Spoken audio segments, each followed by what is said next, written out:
Super Mario Run has always gotten a lot of hate for some reason. It has an average rating of only 1.9 stars on Backlogged, but I've always thought this game was decent to good. Interestingly, a lot of people have been playing this game again recently because there's a tie-in event with the upcoming Super Mario Bros. Movie, and that allows people to play a different level or two for free each day. I already spent the $10 a while ago to unlock all the levels, so it doesn't really do anything for me, but I started playing it again because of friends playing and talking about it. So, this game is an automatic runner where Mario continuously moves towards the right side of the screen and the player can make him jump or spin by tapping the screen. So, you only need to use one hand to control this game, which is nice in a way, like if you're quickly playing this while eating or doing something else, but the controls are quite simple. Considering this is a mobile game that you control with only one hand, it does control quite well. Your character jumps when you tap the screen and you can easily control how high the jump is based on how long you hold the screen when you tap, and when you tap in midair, you do a spin and you can easily do wall jumps as well. Your character automatically vaults over certain obstacles and small enemies without taking damage, and you can tap while vaulting to get a higher jump and be strategic with when you tap to complete the level. Alright, so this game has 4 different modes. So first, the World Tour, which is the main mode where the player goes through the 6 worlds to rescue Peach. So, with only the first world being available for free, the rest require a one-time $10 purchase. This is the main reason I'd say why people don't like this game, but the $10 is not that much, and you only have to pay for it once, unlike many other mobile games that have gacha elements or subscription services. So I'd say it's worth purchasing. The levels are fun, they're not super creative or anything. It's about like the level of the new Super Mario Bros. Games, but on mobile. The levels are short but packed with content, making them perfect for quick bursts of play. Speaking of New Super Mario Bros., this game has basically the same exact art style and music as those games. I understand this style has been overused, but it's still pretty fun to play regardless, and Remix 10 does have a great song. The game also has Kingdom Builder, which allows players to customize their kingdom with various items they can unlock. There's not really much to this, and I wouldn't really call it a mode, but as you collect items from the various other modes, you can place them in certain designated spots in your kingdom to decorate, and some of these objects can be used to obtain coins, rally tickets, new characters, or play bonus games. So, the third mode is Toad Rally. This is a competitive mode where players can race against other players and randomize levels, and they try to collect the most coins and toads. So, you collect more toads when you do various actions like collecting coins, doing jumps, hitting checkpoint flags. Basically, the player with the highest score and the most toads at the end wins.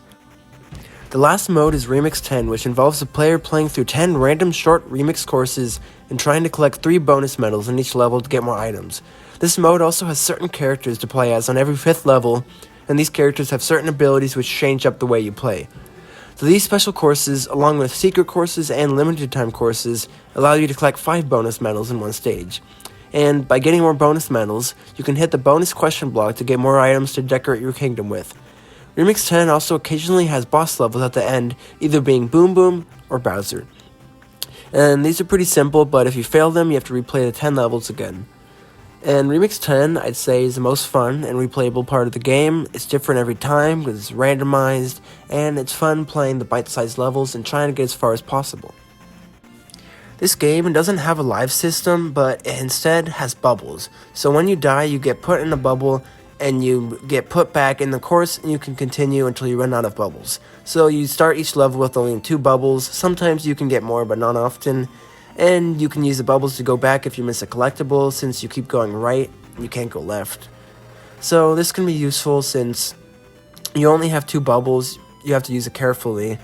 It can be a bit frustrating when you're trying to get certain collectibles, especially the gray coins, which are the hardest difficulty of the 3 types of collectible coins to collect, but this does add some nice difficulty to the game, and these coins do make this game more replayable as you initially play a level to try and get all the pink coins, which are the easiest to find, and then the purple coins are harder to find, and finally the gray coins are the most difficult, and they can be in some really tricky places where you might have to make a very specific jump across enemies or other things, and you've got to have really good timing, otherwise you'll miss it and have to start over or use a bubble to try and go back and grab it. So I haven't collected all the coins yet, but when the player gathers all pink, purple, or black coins in the main levels, you'll unlock a matching colored pipe in the Kingdom Builder that leads to one of 3 extra levels. Also, if you collect all the black coins in the bonus World Star, you unlock a 4th unique level. Also, each level has a timer, and if you don't complete it within the time, you will instantly die. But the levels are pretty short, and you keep moving right the whole time unless you counter a pause block, but that also pauses your time as well. And for power-ups, it only really has the Super Mushroom, which obviously makes you able to take an extra hit, and Star, which kills all enemies and collects any coins near you. So, the World Tour mode, the main mode, it obviously doesn't have as many levels as most mainline Mario games, being that this is a mobile game. And the stages, they're quite a bit shorter, but they do have the added special coins to collect, plus you can unlock World Star. So this mode does have a good amount of content, and I'd say it's worth the $10. And then the World Star levels, you unlock them by completing challenges in the main levels, like clearing with 5 coins or less, 300 or more coins, and similar other goals. And all the level themes are the same as the new Super Mario Bros. Games. There's not anything different there, and the levels do get harder as you play. Even on the easier levels, trying to get the gray coins does make them quite a bit more difficult. And then the 4th level in each world is a castle or airship stage with a boss fight at the end. And then the final level of the game has an interesting take on final Bowser battles. So basically you run through the level and you kick bombs at Bowser to defeat him. So yeah, overall, this game is actually pretty good. I've been having quite a bit of fun playing this again recently.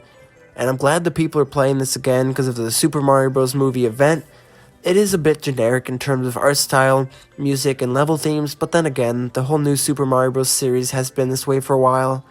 It's unfortunate, but it's still fun, and it doesn't make this game bad, and its several game modes, replayability, and customization make this a worthwhile experience, and it's far from perfect, but it's still a fun, enjoyable game, so it'll give you at least a few hours of fun. And then the final score for the game is 6.5 out of 10. Thank you for watching. Make sure to like and subscribe, and stay updated for the next video. See ya.